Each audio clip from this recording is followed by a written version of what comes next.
Today we are going to do construction of angles using a compass. This is your compass out of your geometry set. Along with the compass, you will use a pencil. How to set it up: you're going to make sure that your latch is loose. You will stick your pencil through the hole and close the compass. Now we need to make sure that the points of the pin and your pencil meet perfectly, and you can close the latch. Make sure it is nice and tight so your pencil doesn't fall out.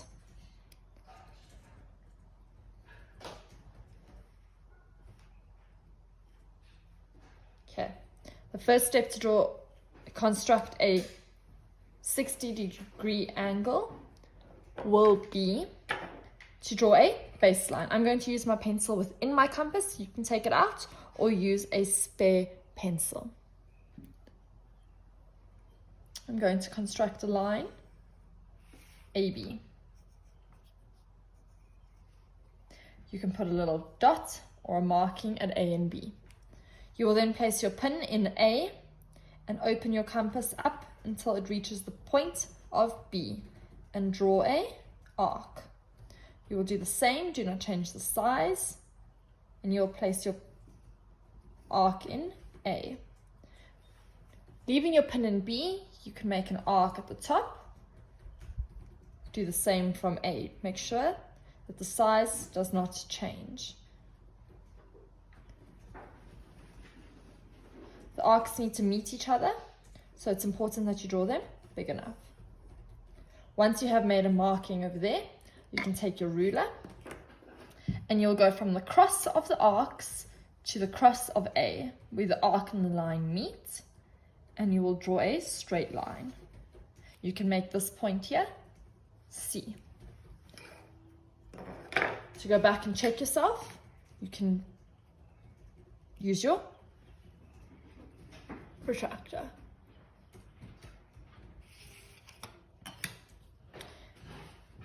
We will then label the angle. You can now go over your pencil markings A, B, C in pen and add in an arc.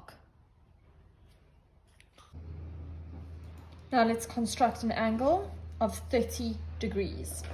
We're going to start with the same steps of 60, so it's good practice. You'll draw your baseline in. You can write AB and make the markings. You can draw your arcs in, just as we did for 60. See, good to use a pencil. I had not had mine perfectly on the line. Try that again. Make sure your pencil is in the correct place when drawing your arcs. Turn it around. There we go. From B, make an arc at the top. From A, remember to keep it the same distance as the line, the baseline that you drew. From A, make another arc. My arc is not quite big enough from B, so I'm going to go in and just extend it. You shouldn't have double lines when doing so. Now you can take your ruler and your pencil and you can draw in your 60 degrees. Now from here, we make sure that we keep it the same distance as our arms of our 60-degree angle, and we draw an arc over there. We take our pin and we now put it in point C and we cross through. From now what will be point D, we can take our ruler and join point D to point A. Make sure you get it perfectly. You do not want to be a few degrees off, as you will not get your mark. There we go. You can take your protractor and double check. It goes perfectly through 30 degrees. Now if we move on, first, label it. An important thing to remember no arcs, no marks. I know some of you might be thinking, well, why can't I draw in using my protractor? It might be easier. The point of this is to check that your arcs are in the correct place. Now we will move on to constructing a 90-degree angle. There are multiple methods to draw a 90-degree angle. I prefer to use this one, but if you have another method you'd like to use, that's also okay, as long as you are getting it correct. So we start with a baseline. You can draw this one rather in the middle of the page and not at the bottom. We will make a marking in the middle of our line, and we will label it A, B, C. From here, you can make your arc big and draw through B. Put your pin into the crossing of the two lines and draw A. From there, we will take our pin in B and make it just bigger than a half. We will now draw a half a semicircle. We take our pin from A, do not change the size.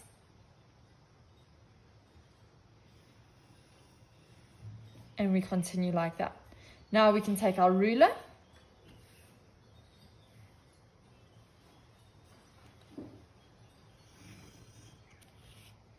Okay, I think my marking was just a tad bit off for C. As I know my line is a 90-degree angle, if I had gone through my line for C, I would have been off through my marking for C. You can now take your protractor and check yourself. You can see now my line goes perfectly on 90 degrees. We can now label the angle. Remember, when doing 90 degrees, we need to have a square symbol to represent it. We can make this angle D, C, B, A. All four sides will be 90 degrees, so you can pick the side that works for you. Okay, construction of a 120-degree angle. Now this works very similarly again to the 60 degrees. So I prefer to draw my 60-degree angle out. So you draw your baseline. You make your compass the same size as your base. You draw your arcs in. Have an arc at the top. Again, make sure that they are big enough so that they meet with each other. Then you can draw in your 60-degree angle. Then from point C, so this is A, B, C. Now we will put our point in C. When we did 30 degrees, we had our pencil facing this direction. But now we are going to have our pencil facing this direction. You keep it the same length as your arm of your angle. Then you draw at C. You now place your pin in A and go through the arc drawn. Mine just made it onto the page. You will now draw from A to the new point D. You can label this point D. We can use our protractor to check our measurements. We are using the inside degrees because this is the opening of our angle, and you can see clearly that that is 120 degrees. Okay, you can now label your angle. Remember, the arc needs to be the entire distance and not just halfway, or else we are saying that we are just drawing a 60-degree angle. We're going to move on to construction of 45-degree angles. So there are two methods we can use for this one. Method one will be to bisect our 90-degree angle as we did for our 61 when we drew 30, or to draw a 45-degree angle entirely on its own. So I'm going to use method 1 as the bisecting method.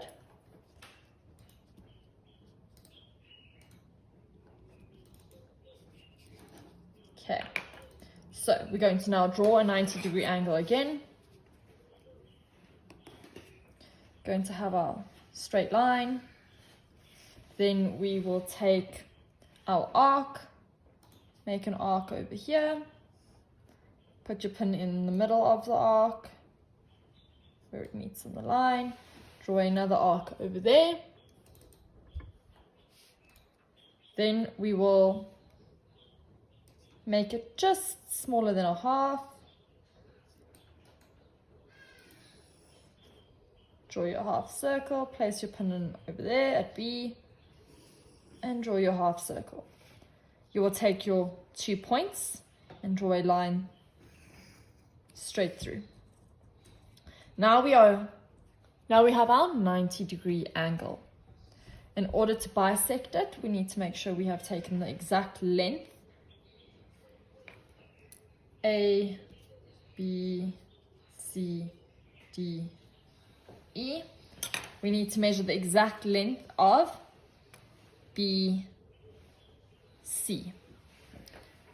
From B, we will draw an arc.